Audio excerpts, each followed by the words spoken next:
Hey guys, hope everybody's doing well. Today I was supposed to put together my covered call portfolio, but I realized the covered call versus the QYLD portfolio, which is the covered call options. But I realized I needed to explain what a covered call option was a little bit better. And number two, today was the closing day for the monthly options. So it's probably best that I assemble the portfolio during live market action. So I'll do that on Monday and I'll share it with you on Saturday. I just wanted to make sure that I got my cost basis right and the portfolio was set correctly. And I because I'm not sure whether Fridays after close and you're looking at options is a little different or not because of the expirations of the previous month options. Hope that makes sense. But what is a covered call option? Now, before I get into this, if you're new here, please subscribe to the channel. We're growing pretty fast here. I appreciate all the new subscribers and all the new comments. I'm glad to have you. And please like, share, subscribe. Thank you. So, what is a covered call option? Well, a covered call option is you own, for a covered call option, you have to own the shares because it's covered. That means you own the shares, you're the cover. Now, the call option is a contract that you are selling, and the end buyer buys that contract from you, saying if these 100 shares reach a certain price, you need to sell them to me at that price. And I'm going to give you a little bit of money for that option. So that person on the end that's buying the covered call contract from you, they are anticipating the price of the stock going higher than what they're contracting you to sell it for. I hope that makes sense. I'm going to give you an example here, and we're going to use, I just use stock O, Realty Income, just because most people know Realty Income for the monthly dividend. And it was at a round number, so math is easy. Because today was closed Friday, O closed at $49.99 a share. So I'm going to just call it $50, just for ease of math. So for a cover call option, you have to have 100 shares. So you buy 100 shares. If you bought it today, toward the end, you would have got 100 shares for about $5,000. You could have immediately sold a call option at a $55 strike price. Now, when you see a strike price, this is what the person that is buying this contract from you is willing to pay for these shares. So they're betting that, Realty Income by June 19th of 2020 will be above $55. So if at June 19th this expires and say Realty Income is at $60,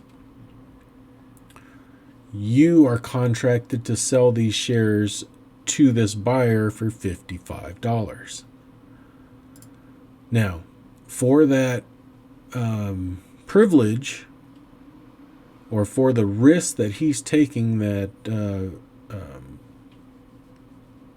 Realty Income will not get to $55, he's willing to pay you. I think I said that wrong. But he's willing to pay you a premium for the option to buy these shares at $55. So let's look at this in action here. I'm in my Chase account here, and we'll look at, and this is a very simple, I use Chase because it's very simple to look at. And we'll go to Realty Income, and you'll see it closed today at $49.99. Option type, we're only dealing with calls here, so I'm going to go call, and we are going to sell it. So we're going to sell it to somebody. and we're going to choose the expiration date 1 month out. Some stocks have weeklies. Looks like O just has monthlies, so we're going to just choose 1 month out of June, which is June 19th.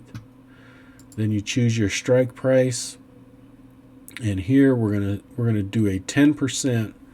There's some technicalities on this on what you choose your strike price, but the closer you are to where the stock is at right now, the higher the premium. So, like for instance, if you were to sell it at $50, right there you'll get $3.07. So someone's willing to pay you $307 to if Realty Income hits $50 in a month. I'm sure it may go higher, but if you wanted to be safe, I've been seeing 10% above what the price is today, because a 10% move is kind of rare in a single month. So if you got the $55 strike, you have the bid ask over here, so it's 95 cents is their bidding. The ask is 105. I estimate in the middle, so we'll say $1, and you want to sell over here one contract, time in force day, and estimated order value $100. So if I had enough shares, you'll see right here it says you don't hold sufficient shares to proceed. If I had these shares, I can preview this, and if someone bought this contract, this $100 will go directly into my cash account, and I'll be able to spend it wherever I please. I can buy 2 more shares of Realty Income if I wanted to. I can buy whatever I wanted. I can withdraw it and put it in my pocket. It's mine. This $100 would be yours to keep. So you collect, that's the third step. You collect the cash, and then you wait. You wait because you have till June 19th to sit there and see if this shares move up to $55. Now the good thing one of the good things with Realty Income is they pay a monthly dividend. So you still own the shares, so you are entitled to the monthly dividend.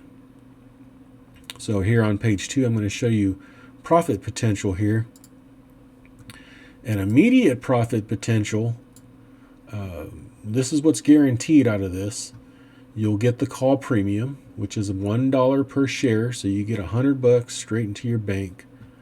And if you're selling a monthly, you will get the declared dividend, and the last dividend that O declared was 23.3 cents per share. So you'll get that $23.30. You can reinvest that, or you can have it paid in cash. So you can have a total of $123.30 off of that trade immediately. Well, not immediately, because you'll have to wait for the dividend, but you'll get the $100 immediately. So that represents a 2.46% return immediately. Another thing you can deduce from that is that you're getting $1 per share as the premium. So you can say your cost basis for O that you paid $49.99 for is now $48.99. So you have a little bit of downside protection there. It's not really protection, but it reduces your cost basis. You can say that too. Now, if the share price reaches the strike price of $55 by June 19th, you will have to sell these shares at the agreed upon price of $55 to that buyer. That doesn't matter. It doesn't matter whether it's 55.01. If O went crazy and reached $100, you still have to sell it at the agreed upon price of $55. But it's still a pretty good return. So if it hit $55, you'd have to sell it, and you'd make a $500 profit off of those 100 shares. So, and you get the $500 for selling the shares. You get the $123.30 from the call premium and the dividend for a total 1 month return of $623.30 if O reaches $55.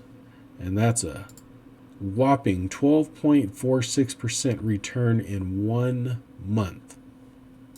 Now, can you do this every month? I don't know. That's why I'm going to do that portfolio, and I'm going to run through it, because there's some nuances in selling covered calls. Like you kind of want to skip dividend dates usually, and you want to skip earnings. So because of the way the stock price moves. But I think, I'm going to test out about a 10%, roughly 7 to 10% premium above the current share price, and see how that holds up. And we'll see what kind of income we can generate on a paper portfolio with QYLD. So I'm going to have I think what I've decided to do is I'm going to do a paper portfolio with about $200,000 invested in stocks, with $50,000 set aside in cash.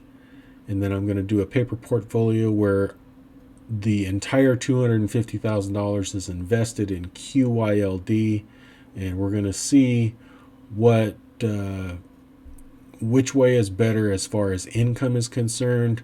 What are the downfalls of doing covered calls yourself? What are the advantages of doing it yourself? What are the advantages of holding just the ETF? What are the cons of just holding the ETF? So we're going to go through that, and we're going to do this for several months, because I need to know. This is what I need to know for what I'm going to be able to generate income in my retirement off of a small portfolio of $250,000. So I hope this explained it pretty well. If you have any questions, leave them down below. I'll be sure to answer them. Thank you very much for being here, and we'll talk to you later. Thanks. Bye-bye.